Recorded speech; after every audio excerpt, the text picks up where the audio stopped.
What's going on, guys? My name is Awais Raza, and this is Crushing It, a podcast dedicated to inspiring young individuals to pursue their passion by showcasing other individuals who are doing exactly that. Again, I'm your host, Awais Raza, and today's guest is one of the most notable entrepreneurs here at UT. He considers himself a designer by trade and an entrepreneur by heart, and is currently the co-founder and CEO of Hitch, formerly known as Krew, a company working towards transforming intercity travel. Over the past year, he has raised over $200,000 in funding and was named one of Austin Ino's top 25 under 25 rising entrepreneurs. Please welcome Kush Singh. Thank you so much for being here, man. Good to be here, man. Thanks for inviting me. Yeah, no worries. So how's your day been? How's everything going? It's going well. Just a normal, busy Sunday. So excited to be here and finally meet you too. So yeah, no, we've been talking quite a bit, but I've never actually had a full-on conversation with you, so this is gonna be interesting. Yeah, absolutely. Yeah, so now there's like more than a handful of accomplishments in that intro itself, but I know that it isn't like everything that it seems like. So where did all of this begin? How did you get into like entrepreneurship? Sure. So sort of originally I wanted to become an investment banker, and that was my first passion ever. Was I got into stock trading. I think I sort of got into it when commission-free trading released with Robinhood. Oh, really? And back when I was a sophomore in high school. And then shortly after, I attended this program at the University of Pennsylvania called MNTSI, which is sort of a combination of the Wharton School and the engineering school. And that sort of really opened up my eyes into what entrepreneurship really is. And started my first project there. And shortly after, worked at another startup, and that was a Dallas-based startup called Peer, which was a peer-to-peer tutoring company. And I got to work under CEO and meet a bunch of cool people who were a bit older than me, and really got to learn about what this is all about. And moved to Austin, and then eventually started Krew, or now known as Hitch. So Wait, so there was also another startup in between, I believe. There was Meet Here. Yeah. Right? So what was that all about? Why did you kind of discontinue doing that? Yeah, sure. So Meet Here was the first thing that we built at Penn. Oh, okay. And so at Penn, it was this sort of program where it was sort of like a semester of Wharton and a semester of engineering, sort of packed in a couple of weeks. And the last part of that program was to build a company with other students in that batch. And Meet Here, being a high school or a college student who was just sort of learning how to drive, that was an idea that sort of came extremely naturally to us, where now we could drive and we could start meeting people. And then the first problem that I thought about was, well, it's especially in Plano, where it's extremely decentralized and expansive, the geography. Finding a meeting location was always extremely difficult, because I would have to either drive 15 or 20 or 30 minutes in one or the other direction to go meet up with my friends for a group project or just socially. Yeah. And so Meet Here sort of stemmed from that problem. And it basically established equidistant meeting locations for an indefinite number of people, and allowed people to reserve a table and order food in advance. Okay. And so we sort of built that out in 1 week at UPenn, and then won the pitch competition that was at the end. And then after that program ended, the entire team sort of dispersed back to their hometowns, and I went back to Plano. And then we slowly started to work on it for a little bit, but I think as a CEO and as a founder, then I was a lot weaker and still didn't really know how to manage a company or how to manage team members. And my first experience was managing people sort of remotely, which was quite a big challenge. Yeah. But we had some early success with that. We got out a web version and an Android version out into the market, and got our initial users to start using it. Yeah. And then we were ranked as one of the top 10 startups in the world by CNBC, which was I saw that. Fun, and got a little bit of growth right after that. And then shortly after, I realized that I felt like I didn't really know what I was doing as a CEO, and I thought it would be a good experience to go work under somebody at an early stage startup. And so I began to sort of explore opportunities in that end before I came back and started my own venture. So. Okay, awesome. So now you're working on Hitch, right? That's correct. Okay, so I already know what Hitch is, but for those that are watching that don't know what it is, what does Hitch do? Yeah, so Hitch provides people with the most affordable and flexible way to travel from city to city. So Okay. for $25 and with no planning, you can get from Austin to Houston.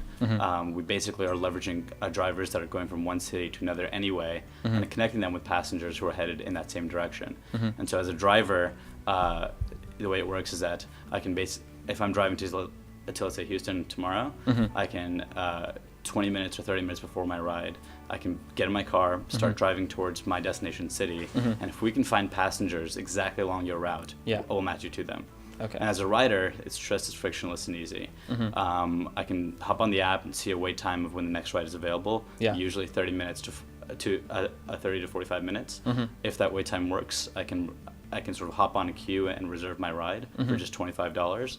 Arrive to a pickup location where my driver will pick me up, where a Hitch driver will pick you up. So why would I like choose this option, which is about $25? I also saw on the website it might have been like $30. It kind of depends. Right. But why would I choose that over like a megabus, which is only $20? Yeah, so I mean, this sort of project started from our dissatisfaction of the intercity travel industry, and specifically in the economy market. Okay. In the economy market, there's very little that actually exists. There's the megabus and there's the Greyhound. Yeah. However, the experiences are absolutely abysmal. And you have to go from your current location to this extremely far pickup location. A bus is naturally slower than a car, especially when there's 20 stops in between, and you're sitting shoulder to shoulder with somebody for 3.5 hours or 2.5 hours or whatever the journey is. Yeah. And it's an incredibly not personal experience. Yeah. And Hitch is trying to bring that personal side back, as well as that flexibility and that comfort back into traveling. Many people talk about their experience in their destination city, that, hey, I'm going to Houston to go hang out with their friends, but hardly do they ever talk about the journey to get to Houston. Yeah. And so we want to sort of bring that back and make a journey part of the total travel experience. And so. Oh, okay. I didn't think of it in that sense. So that's pretty cool. How about just like what was the most dissatisfying part about the bus itself? Like was it just an overall horrible experience? Because I mean, I've been in megabuses and it's been pretty comfortable for me, but what was the most like dissatisfying part of your experience that kind of forced you to make a solution that would get rid of that? Yeah, so multiple times I've traveled in a group or with a set of friends, and I hated the fact that I could never sit with them. Okay. And yes, I could reserve a seat for additional dollars, but that's not something that I want to spend my money on.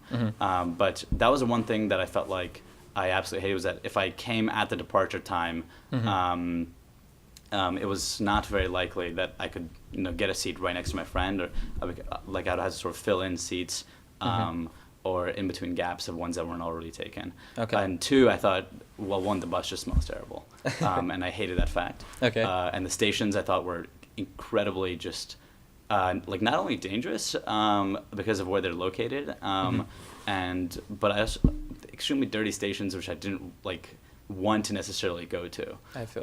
And the number of buses I've missed, it's kind of interesting because the bus can always be late. Yeah. But you can't. And you get no refund, no sorry message, nothing. But you as a passenger, the customer, can never be late.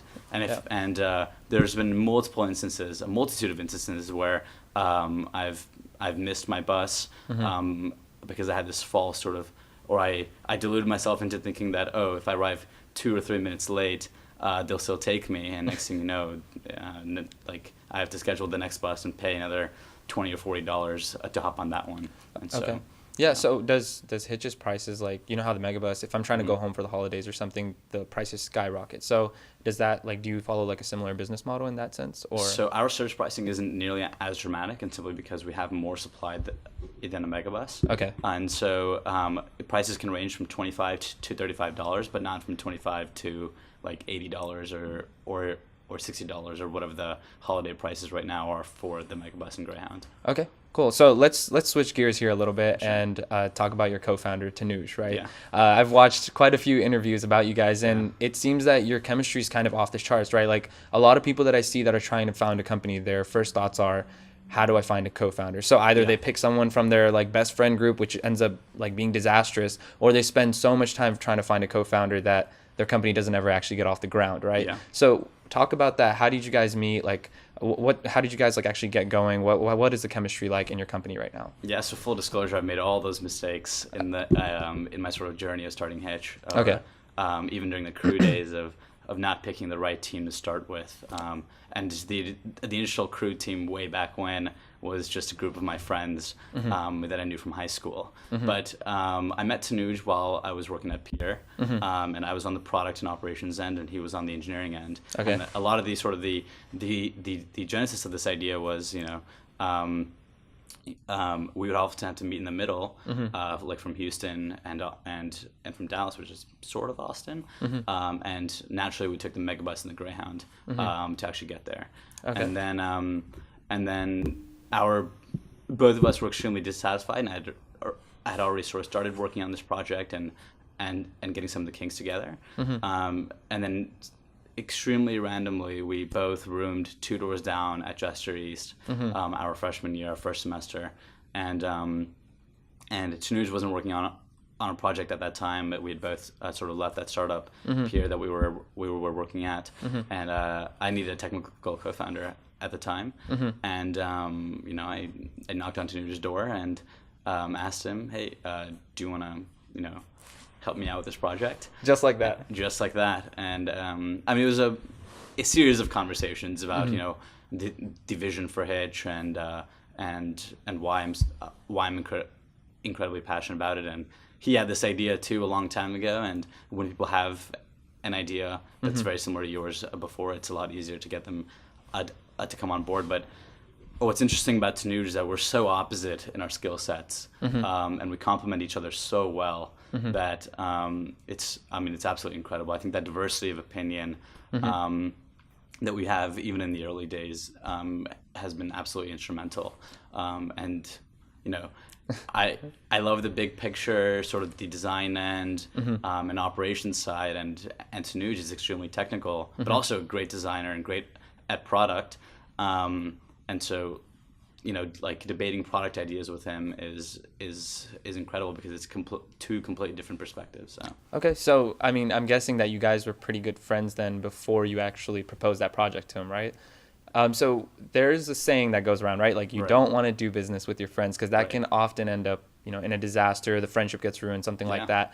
Have you navigated that situation and kept your relationship as it is now? Yeah. So Tanuj and I didn't really quote unquote hang out like normal friends or go out and do stuff or go to a movie together prior to Hitch. I think our friendship sort of developed while working on Hitch. He lived in Houston and I lived in Dallas all before Hitch, and then we both came to Austin, so there wasn't even a lot of time or room to become friends. I didn't see him too often, even when we worked at Peer. But I think our friendship sort of evolved after the professional side, and now he's quite literally one of my best friends. And so, but I think that it's always good to know how to stay professional. And a lot of people, especially in the early stages, they get a little bit unprofessional in the work environment. But I think it's also good to sort of segment that time. Is that all right? We're working, and this is how we should behave. Okay. And I think it's especially with guys where they start to develop this sort of bro culture. Within the company, and that's something we try to manage extremely explicitly. Is not to build that bro culture in the work environment, because as soon as we hire our first female onto the team, we don't want to have like 5 bros and then one female who sort of feels kind of left out into that culture, right? Yeah. And so we're extremely explicit about how we should behave in the work environment, and then how we can behave outside the work environment. So. Wow, that's really admirable. So you kind of did get lucky in a way. You met Tanuj working at a startup. You ended up rooming down. So if you had to redo it, right? Pretend you came to UT and you wanted to work on this project, and Tanuj wasn't 2 doors down, right? Yeah. What would be your process? Because a lot of people are looking for advice on how to find their co-founders, right? Yeah. What would you do? Yeah. So actually, right before I approached Tanuj, I was working with. I went on AngelList, and I needed a technical co-founder, and I needed a developer and a CTO. Yeah. And so I went on AngelList and posted an ad that, hey, I'm Cush. I'm running this company called Krew at the time. and I needed a developer, and I found one. He had graduated MIT. Was a little bit older than me, was extremely technical, and he had a job at Capital One as a senior machine learning engineer. So incredibly talented guy, and I sort of onboarded him, but my move to Austin sort of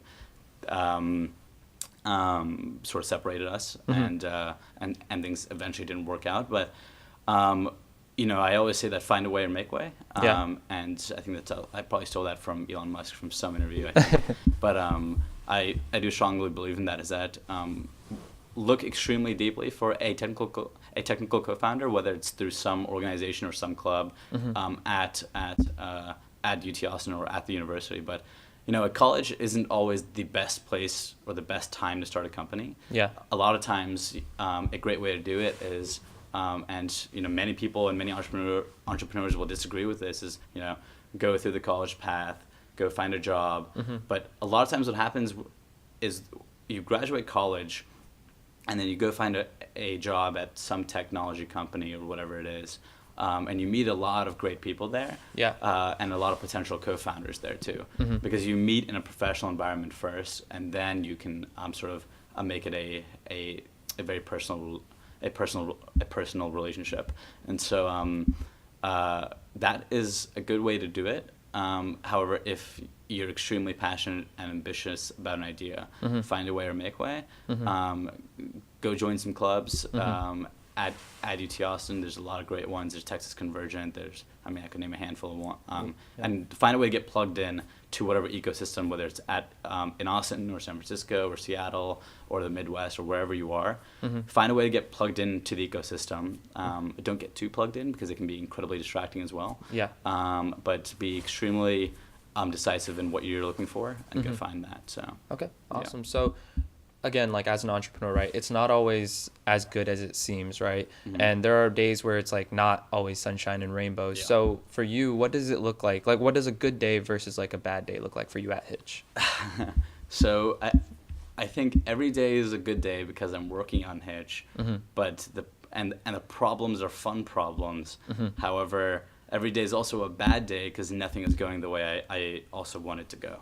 So in some senses, there's this hybrid good day, bad day model that is every day, which I think this is probably a terrible answer or a great answer. I don't know. So how do you like, let me guide you a little bit here. So how do you guide that? How do you keep yourself at like kind of understand that there will be good days and bad days, and that's how you kind of keep it balanced, right? So what do you do like yourself that allows you to keep that balance between the two, right? Like understanding while you're in the good days that there will be bad days, and while you're in the bad days that there will be good days. Is that like how you keep yourself going? Yeah. So one thing I think, and I didn't realize this until way later, is maintaining a routine and knowing what the end vision sort of looks like, and really, really being, sort of obstinate about your vision, but flexible about your tactics. Yeah. Where you know what that vision is and you're working towards it, and sort of build out a daily routine, so you have some mental sanity throughout your time of building this. And most days are going to be bad days, and you're not going to get the engineer that you were looking for, that you so wanted to get. You're not going to get the funding that you were looking for, that you need to build your version 1 product. There are going to be a lot of things that go wrong, but having a good routine every single day, not burning out too quickly. You are going to have days or weeks where you feel completely burned out.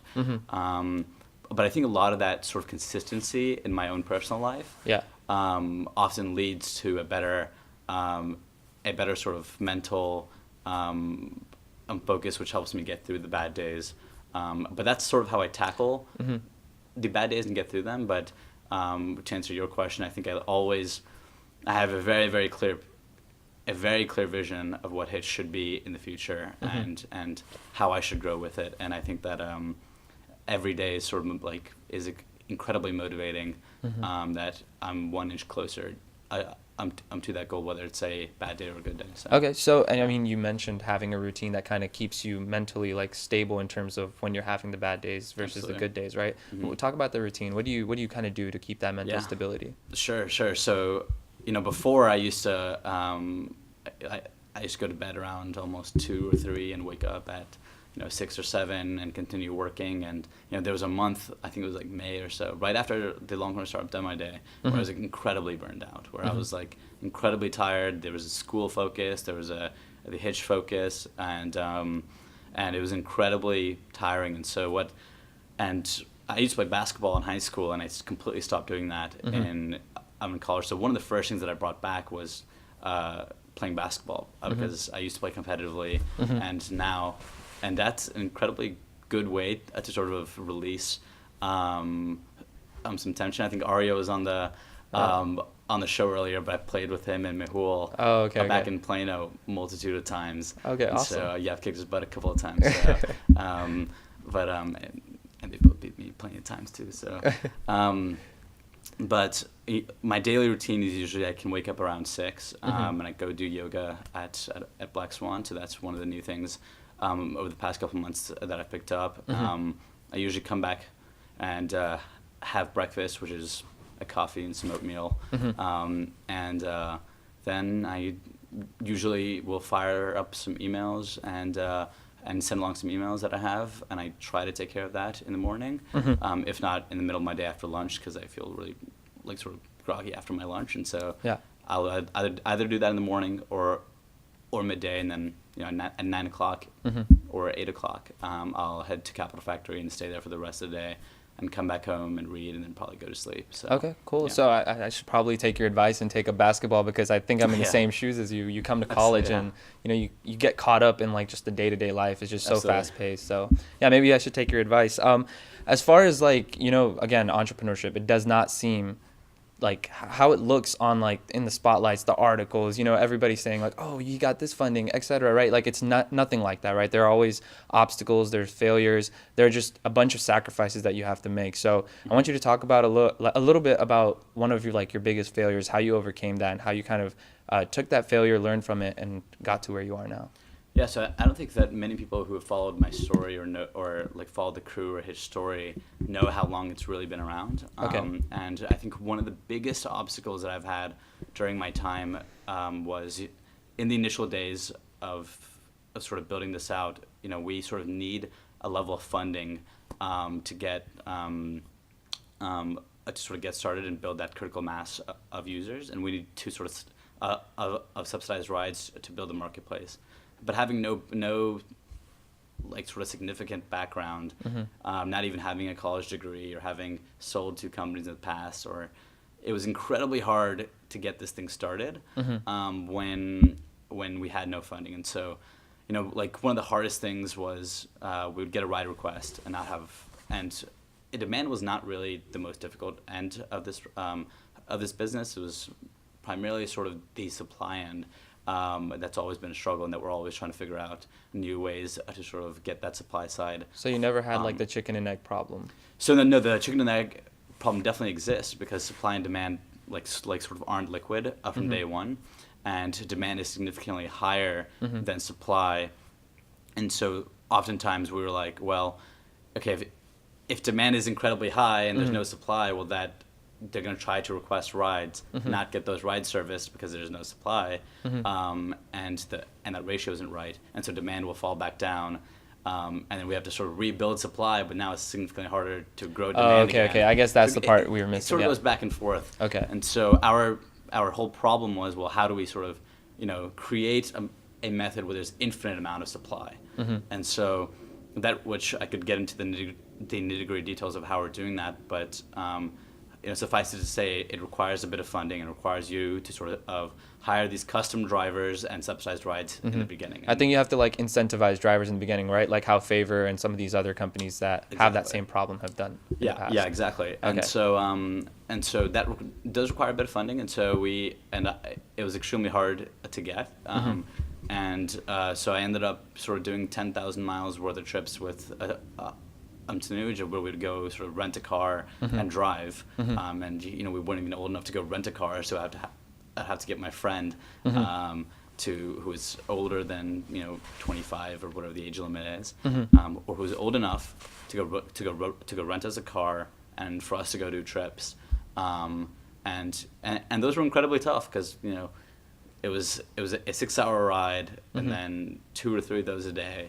and then sort of getting back to schoolwork and then managing a company. Like those were incredibly challenging times, and but with the ride I remember with Tanuj, we would basically, one person would work one way or sleep one way, and then we'd basically switch on, because if we drive to Houston, we have to come back, right? Yeah. And so, and then we would go back the other way, and we basically switch, and the other person would be, either Tanuj was coding or I was like working on operations and trying to figure out how we won't have to do this drive next time, but.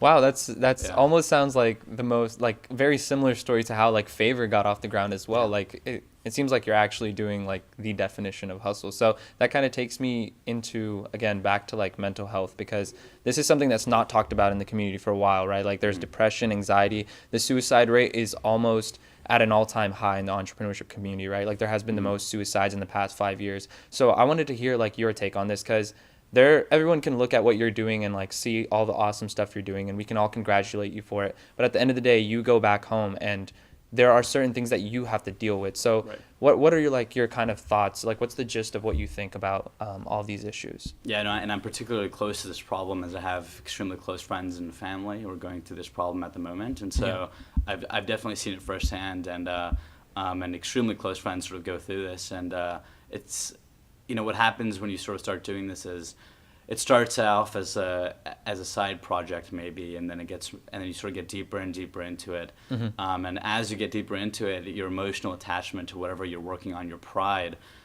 like starts to sort of skyrocket. Yeah. And naturally, you start to find very little time to spend on anything else except what you're working on. And so what starts to happen is you start to sort of, and this certainly has happened with me as I built this company, is you begin to not do like sort of many social things, and you begin to not, like, let's say, do what you usually would do, like work out or play sports or go out with your friends, and you sort of eliminate all that from your life very, very naturally. It sort of happens over time.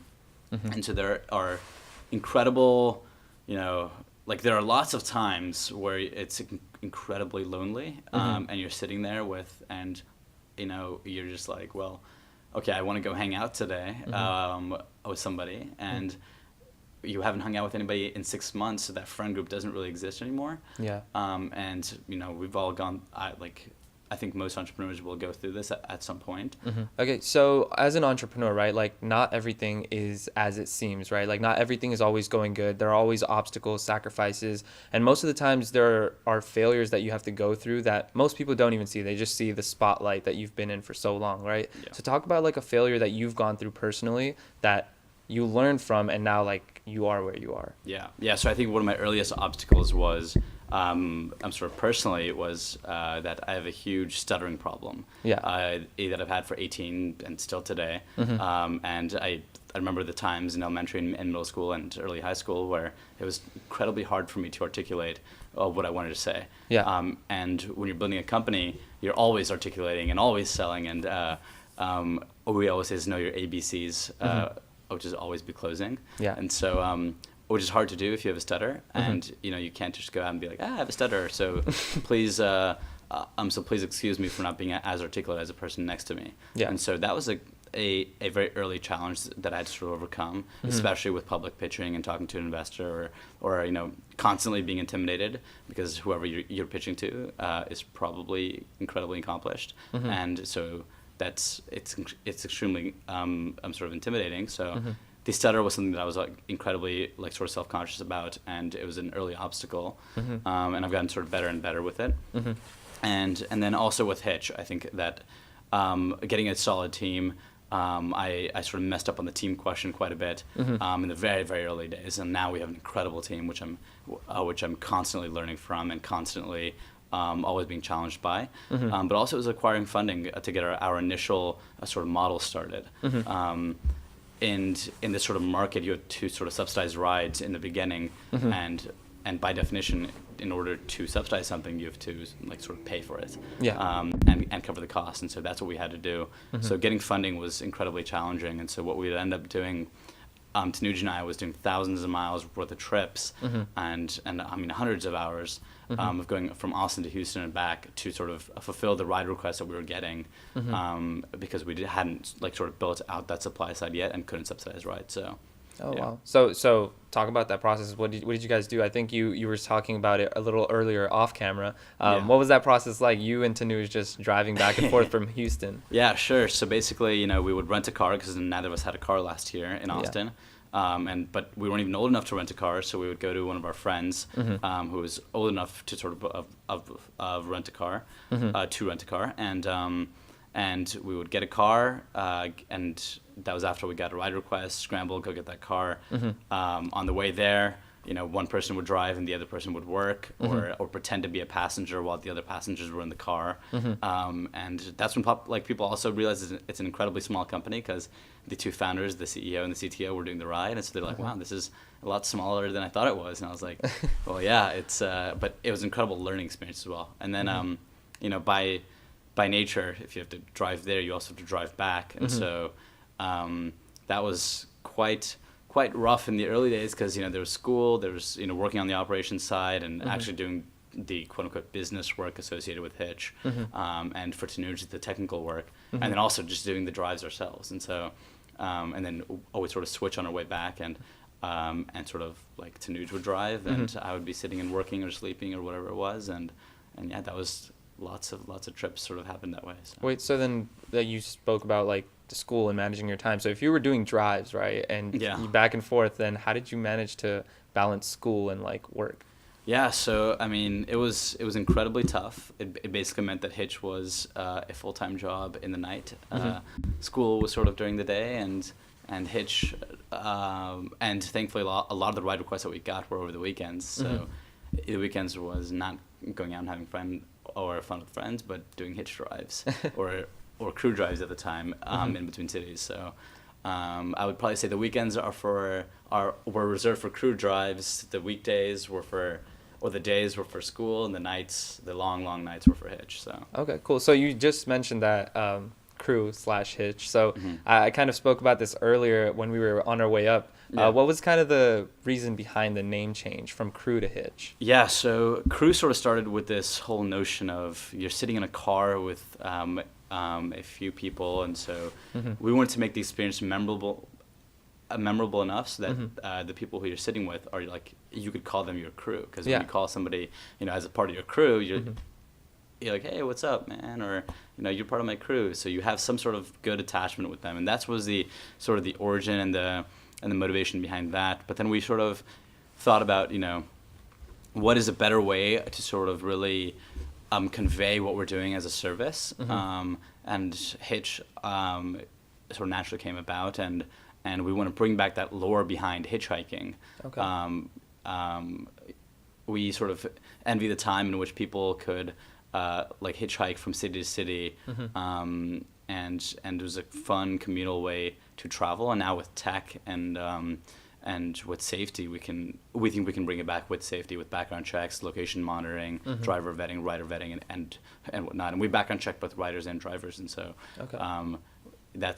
we thought that Hitch a ride and give a ride would be a great slogan, and would sort of perpetuate throughout the market. So okay, awesome. So I mean, I've seen you grow tremendously over the past few years, so I mean, major props to you. But thank you. I know that you're gonna like probably your goal is like $100 billion at least, right? But I want to know like the process, like what's the very next step for you? So you talked about rebranding Krew to Hitch, but after that, what's kind of the process on reaching that $100 billion standpoint? Yeah, so we as sort of Vinod Khosla puts it, there's this Mount Everest goal, and we got to get to base camp first. And so the process to get to sort of base camp, I think is we want to first prove out in the next 6 months or 12 months that this going anyway driver market with our model sort of exists, and that drivers going anyway from one city to another city will service rides on our platform.